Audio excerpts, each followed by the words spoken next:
예, 우리 친구들 안녕하세요.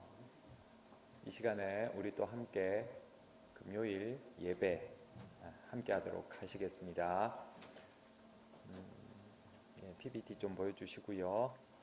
예, 함께 말씀 보도록 할게요. 제가 읽겠습니다. 헤롯 왕 때에 예수께서 유대 베들레헴에서 나심에 동방으로부터 박사들이 예루살렘에 이르러 말하되 유대인의 왕으로 나시니가 어디 계시냐? 우리가 동방에서 그의 별을 보고 그에게 경배하러 왔노라 하니 헤롯 왕과 온 예루살렘이 듣고 소동한지라. 이에 헤롯이 가만히 박사들을 불러 별이 나타난 때를 자세히 묻고 베들레헴으로 보내며 이르되 가서 아기에 대하여 자세히 알아보고 찾거든 내게 고하여 나도 가서 그에게 경배하게 하라. 박사들이 왕의 말을 듣고 갈새 동방에서 보던 그 별이 문득 앞서 인도하여 가다가 아기 있는 곳 위에 머물러 서 있는지라. 집에 들어가 아기와 그의 어머니 마리아가 함께 있는 것을 보고 엎드려 아기께 경배하고 보배합을 열어 황금과 유향과 몰약을 예물로 드리니라. 그들은 꿈에 헤롯에게로 돌아가지 말라 지시하심을 받아 다른 길로 고국에 돌아가니라. 아멘. 작년에 희귀 마스크를 놓고 법정 공방이 벌어졌어요. 마스크가 굉장히 희귀하게 생겼죠. 독특하게 생겼습니다. 원래 마스크 소유자였던 한 노부부가 중고품 상인에게 단돈 20만 원 정도의 이 마스크를 팔았대요. 그런데 얼마 후에 경매에 얼마에 낙찰되었는가 하면 60억에 낙찰되었대요. 그래서 이 노부부가 중고품 상인을 고소했다는 겁니다. 이유는 자신을 속였다는 거예요. 20만 원짜리가 아니라 60억의 가치가 있는 걸 20만 원에 속여서 자기를 팔게 했다. 이렇게 법정에서 설명을 했는데 결과는 패소였습니다. 이 마스크는 19세기 아프리카 가봉의 팡족이 만든 것이라는데요. 스타일이 매우 독특해서 피카소가 굉장히 이 마스크를 보고 영감을 많이 받았대요. 그리고 전 세계에 단 12개밖에 없는 보물이랍니다. 이 사실을 처음 알게 된 노부부는요, 너무 놀라서 의자에서 넘어졌다고 해요. 왜냐하면 이렇게 가치 있는 물건인지 몰랐기 때문이죠. 또 네덜란드 해머트라는 귀족이 있었는데요. 네덜란드 근위대 사령관으로 주둔하기 위해 베이징으로 파견되었을 때 그가 골동품 시장에서 명나라 시대라고 판단되는 도자기 하나를 당시 30동, 우리 돈으로 치면 한 2원 정도에 구매를 했다고 해요. 그리고 시간이 흘러서 2014년 100년 넘게 시간이 지난 다음에 경매장에서 얼마에 낙찰되는가 하면 우리 돈으로 약 25억에 낙찰이 되었대요. 2억이 25억이 되어버린 거죠. 어떻게 이 귀한 물건을 단돈 2원에 살 수 있었을까요? 이유는 간단해요. 파는 사람이 그 가치를 몰랐기 때문이죠. 찾아보니까요, 매우 희귀한 탄호화 도자기 꽃병이라고 하는데요. 이 도자기에는 데몬, 콕, 투하손 지도가 그려져 있기 때문이라고 해요. 이 이야기를 하는 저나 이 이야기를 듣는 여러분이나 당최 이해가 되지 않잖아요. 이게 뭐라고 그렇게까지 비쌀 수 있을까라는 생각이 들지 않나요? 아마 노부부처럼 중고 물품을 파는 상인처럼 보는 눈이 없어서 그런 마음이 들었을 거예요. 보는 눈이 없으니까 참 가치를 모르기 때문에 이런 생각이 들었을 겁니다. 약 2000년 전 천사가 약속한 임마누엘 되시는 예수님이 태어나셨어요. 마태복음 1장 21절부터 23절 지금 여러분들이 보시는 것 중에 임마누엘이라 하리라 하셨으니 이를 번역한즉 하나님이 우리와 함께 계시다 함이라. 기억하고 있죠? 임마누엘은 하나님이 우리와 함께 계시다는 의미 기억하고 계시겠죠? 자, 유대인의 왕으로 태어나신 예수님은 로마의 그 핍박과 압제 속에서 어려움을 겪고 있는 유다 사람들에게 큰 기대감을 심어주는 존재였습니다. 자유가 없고 억압만이 있는 현재의 상황, 빛은 없고 어둠만이 가득한 현재의 상황을 한순간에 역전시켜줄 유일한 희망이었기 때문입니다. 유다 사람들 입장에서 예수님은 아마도 최고의 보물, 최고로 가치 있는 분이 분명해 보이지 않습니까? 그러나 이에 대한 반응은 크게 두 가지로 나타나게 됩니다. 한 무리는 어떤 보물보다 최고로 높은 가치를 부여했습니다. 이 한 무리가 누군가 하면 여러분들이 들어본 적 있는 사람들입니다. 동방 박사들이죠. 성경을 보니까 박사들이 왕의 말을 듣고 갈새 동방에서 보던 그 별이 문득 앞서 인도하여 가다가 악이 있는 곳 위에 머물러 서 있는지라. 그들이 별을 보고 크게 기뻐하고 기뻐하더라. 집에 들어가 아기와 그의 어머니 마리아가 함께 있는 것을 보고 엎드려 아기께 경배하고 보배합을 열어 황금과 유향과 몰약을 예물로 드리니라 라고 되어 있죠. 동쪽에서 온 별을 연구하는 사람들이 하늘을 관찰하다가 큰 별을 발견하게 됩니다. 그들은 구약 성경에서 예언하던 일이 이루어짐을 알게 되고 별이 인도하는 곳을 따라 이곳까지, 예수가 태어난 곳까지 오게 되었다고 말을 해요. 예수님의 탄생은 그들에게는 큰 기쁨이었습니다. 올 때 그 기쁨을 표현하기 위해 빈손으로 오지 않고 특별한 선물까지 준비했다고 성경이 말하고 있죠. 황금과 유향과 몰약이었습니다. 당시에도 엄청난 이 귀중품을, 이 보물을, 가치 있는 것을 예수의 탄생을 위해 가지고 온 것이고, 그리고 예수께 이걸 드렸죠. 왜냐하면 예수님의 탄생이 이것들보다 더 가치 있는 것이라고 그들이 믿었기 때문입니다. 반면 보물이 아닌 자신의 자리를 위협하는 존재로 여기는 사람도 있었어요. 헤롯 왕과 온 예루살렘이 듣고 소동한지라. 보니까 헤롯 왕인 것 같아요. 그가 소동을 했대요.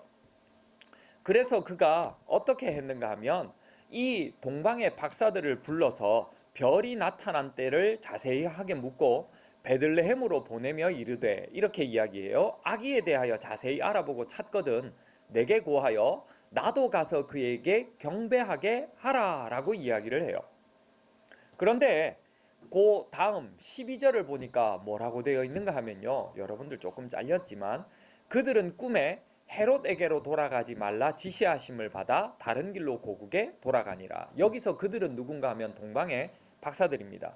동방의 박사들이 꿈속에 꿈을 꿨는데 꿈에 어떤 존재가 나타나서 헤롯에게 돌아가지 말라라고 지시를 해요. 그리고 그 지시를 받들어 동방 박사들은 헤롯에게 가지 않고 다른 길로 삥 돌아서 자기 나라로 돌아가게 되죠. 여기에는 나와 있지 않지만 헤롯이 어떻게 반응을 했는가 하면요, 동쪽에서 온 사람들처럼 예수님의 탄생에 엄청나게 관심을 보이는 것 같아요. 이 사람이 헤롯 대왕이거든요. 그런데 그의 반응은 정말 예수의 탄생에 관심 있게 그를 경배하고 그의 태어남을 축하하기 위했던 것이 아니라 12절을 보면 동쪽에서 온 사람들이 이제 꿈을 꾸고 돌아가게 되잖아요. 꿈속에 어떤 자가 나타나서 돌아가지 말라라고 이야기를 해요. 왜냐하면 그가 헤롯이 예수를 찾아서 죽이려고 했기 때문이에요. 왜냐하면 다른 이들이 소중하게 여기는 그 보물이 되시는 예수님이 자신의 왕위를 위협하는 존재라고 판단했기 때문이에요. 그래서 이를 제거하고 싶어 했어요. 이처럼 예수님의 태어난 사실을 보는 관점은 참 다양함을 알 수가 있어요. 어떤 사람은 보물보다 더욱 가치 있는 그런 분으로, 어떤 사람은 자신의 욕심을 채우는데 방해되는 존재로. 여러분들은 예수님에 대해서 어떻게 생각하나요? 성광에 있으면서 예수님에 대해서 참 많이 들어보실 겁니다. 그리고 들어보셨을 겁니다. 여러분들은 어디에 속하나요? 어떤 친구는 예수님의 태어남을 어떤 것보다 가치 있게 여기는 반면에 어떤 사람은 예수님의 태어남을 통해서 자신의 욕심을 채우는데 방해가 되는 존재라고 여기지는 않나요? 하고 싶은 것들을 하지 못하게, 즐거움을 누리지 못하게, 쉬지 못하게 하는 귀찮은 존재라고 여기고 있지는 않나요? 여기에는 없지만 어떤 이에게는 무관심으로, 또 어떤 이에게는 길에 떨어진 쓰레기만도 못한 눈으로 예수를 보고 있지는 않나요? 왜 어떤 이들은 보물이라고 하는데 나는 그렇게 예수를 보지 않을까요? 보물을 보물로 보지 못하는 이유는 눈이 가려졌기 때문이죠. 우리의 눈을 가리는 가장 큰 힘은 바로 죄입니다. 죄가 우리의 눈을 가려서 보물을 보물로 보지 못하게 하지요. 욕심이 죄를 만드는데 그 욕심이 커지니까 이 헤롯처럼 자신의 그 욕심을 지키기 위해 예수를 보물보다 못한 존재로 보게 하는 것처럼 우리도 이 죄 때문에, 내가 가진 욕심 때문에 예수를 보지 못하고, 예수를 보물로 보지 못하고 천하고 오히려 나를 방해하는 존재로 그렇게 보게 된다는 거죠. 그러나 우리는 알고 있어야 됩니다. 왜냐하면 예수님께서는 이미 우리의 죄를 대속하셨어요. 우리의 모든 죄를 위해 대신 죽으셨어요. 그래서 이 예수님을 믿게 되면 죄가 없어져서 눈을 뜨게 됩니다. 눈이 밝아져서 올바른 가치관을 가지게 되는 거죠. 죄로 인해 가졌었던 눈의 거풀이 벗겨져서 예수님이 참 보물이심을, 그분이 함께하는 것이 큰 기쁨이고 감사임을, 어떤 것보다 가치 있는 분임을 알게 되는 거죠. 그런 여러분들이 되시기를 바래요. 그래서 여러분들에게 부탁합니다. 수요일 점심시간 많은 친구들이 예배에 오기를 바랍니다. 이 시간 집중해서 예수님에 대해서 들었으면 좋겠습니다. 그리고 성경에 대해서 알아갔으면 좋겠습니다. 그리고 우리 다음 주 부활절 예배를 드립니다. 이 장소에서 드리게 될 텐데요.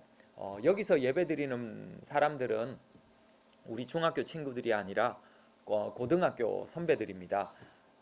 이 자리에서 우리가 예배를 드리게 될 텐데요. 모두가 한 마음으로 참여해 주기를 바랍니다. 특히 중앙현관에 다음 주부터 헌금함이 설치가 됩니다. 금액의 유무를 떠나서 자유롭게 참석해 주기를 바랍니다. 모아진 헌금은 연말에 장학금 또는 선교 활동에 그렇게 사용되게 됩니다. 현금을 잘 가지고 다니지 않는 분들을 위해서 계좌번호를 적어 놓으려고 합니다. 제 계좌는 아니고요. 우리 학교에서 선교 활동에 사용하는 그런 공적인 계좌번호입니다. 여러분들이 자유롭게 참여하셨으면 좋겠습니다.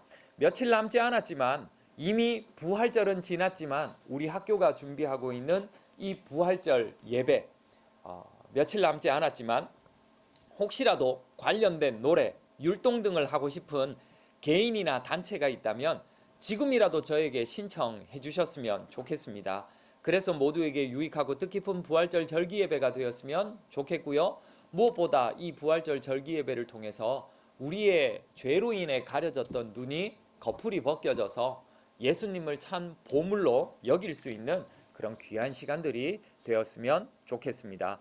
자, 제가 기도하고 마치겠습니다. 하나님 아버지 감사합니다. 우리의 눈이 가려져 있던 것들이 예수님의 십자가의 대속으로 말미암아 다 벗겨졌음을 믿습니다. 그래서 예수님이 어떤 분인지 우리가 올바로 깨달을 수 있도록 도와주시고 예수님이 참 보물임을, 우리에게 영원한 생명을 주시고 영원한 하나님의 나라를 주신 그 예수님을 나의 참 보물로 여기는 그런 귀한 친구들 될 수 있기를 원합니다. 예수님을 알아가는 일에 힘을 낼 수 있도록 도와주시옵소서. 비록 그 시간들이 나의 유익을 방해할 수도 있습니다. 그러나 그 어떤 것보다 가치 있는 그 예수님께 나의 시간 드림을, 또 나의 노력을 드림을 아까워하지 않는 우리 친구들 될 수 있도록 도와주시고, 그로 말미암아 하나님께서 우리에게 주시는 큰 기쁨과 큰 감격을 누리는 우리 친구들 될 수 있도록 도와주시옵소서. 이제는 우리 주 예수 그리스도의 은혜와 하나님 아버지의 크신 사랑하심과 성령 하나님의 놀라운 교통하심의 역사가 예수님을 참 보물로 알고 예수님께서 우리 가운데 주시는 큰 기쁨을 올바로 누리는 그런 사람 되겠습니다. 그 기쁨 안에 날마다 거하는 사람 되겠습니다. 고백하는 우리 사랑하는 모든 친구들과 또 늘 학원 선교를 위해서 수고하시는 우리 사랑하는 모든 선생님들과 또 우리 성관 가족들의 모든 가정과 그리고 이 학교와 섬기는 교회와 이 지역 가운데 영원토록 함께 하시기를 간절히 축원하옵나이다. 아멘. 감사합니다. 부활절과 관련된 노래, 율동 등을 신청하고 싶으신 친구들은 교목실로 오시면 제가 있습니다. 저에게 신청해 주시기를 바랍니다. 감사합니다. 안녕히 계세요, 여러분.